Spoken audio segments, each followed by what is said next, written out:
place where all things are possible. We still wonder if the dream of our founders is alive in our time. Yes, it is. Yes, sir. We still question the power of our democracy. Tonight is your answer. Amen.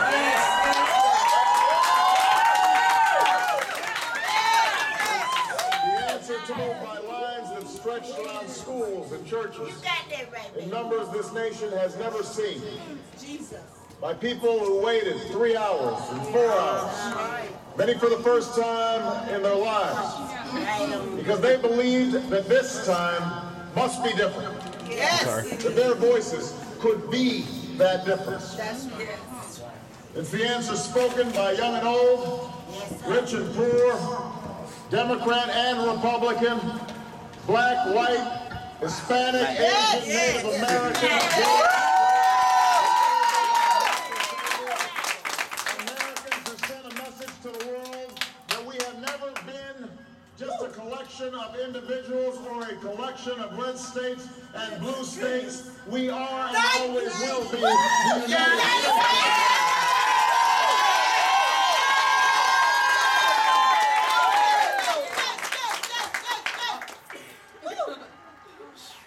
It's the answer that led those who've been told for so long by so many to be cynical and fearful and doubtful about what we can achieve, to put their hands on the arc of history and bend it once more toward the hope of a better day. It's been a long time coming. Because of what we did on this day, in this election, at this defining moment, change has come to America.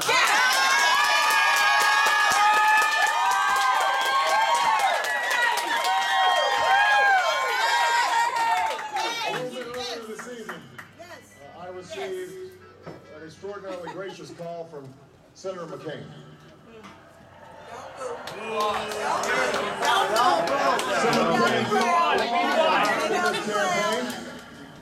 And he's fought even longer and harder for the country that he loves. He has endured sacrifices for America that most of us cannot begin to imagine. We are better off for the service rendered by this brave and selfless leader. I congratulate him. I congratulate Governor Palin for all that they've achieved. And I look forward to working with them to renew this nation's promise in the months ahead. Amen. I want to thank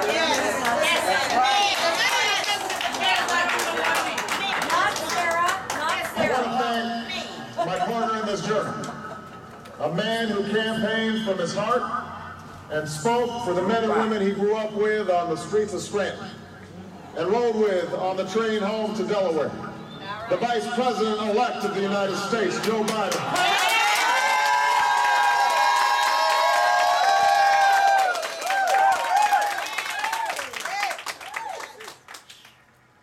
And I would not be standing here tonight without the unyielding support of my best friend for the last 16 years, the rock of our family, the love of my life, the next First Lady.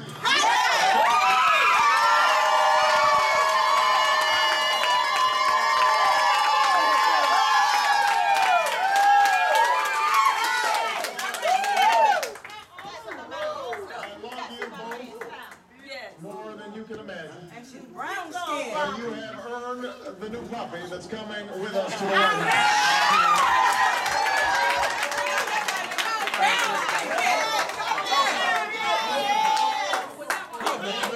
She's no longer with us. I know my grandmother's wife. Along with the family, the baby who I am. I miss them tonight. I know that my debt to them is beyond measure. To my sister Maya, my sister Alma, all my other brothers and sisters, thank you so much for all the support that you've given me. I'm grateful to them. Yes, God. Yes. To my campaign manager, David Plump. Yes, sir.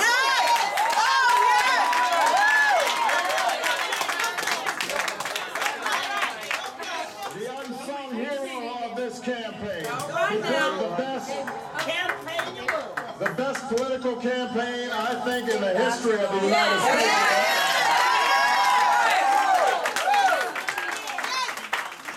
My chief strategist, David Axelrod. A partner with me every step of the way. To the best campaign team ever assembled in the history of That's us! That's us!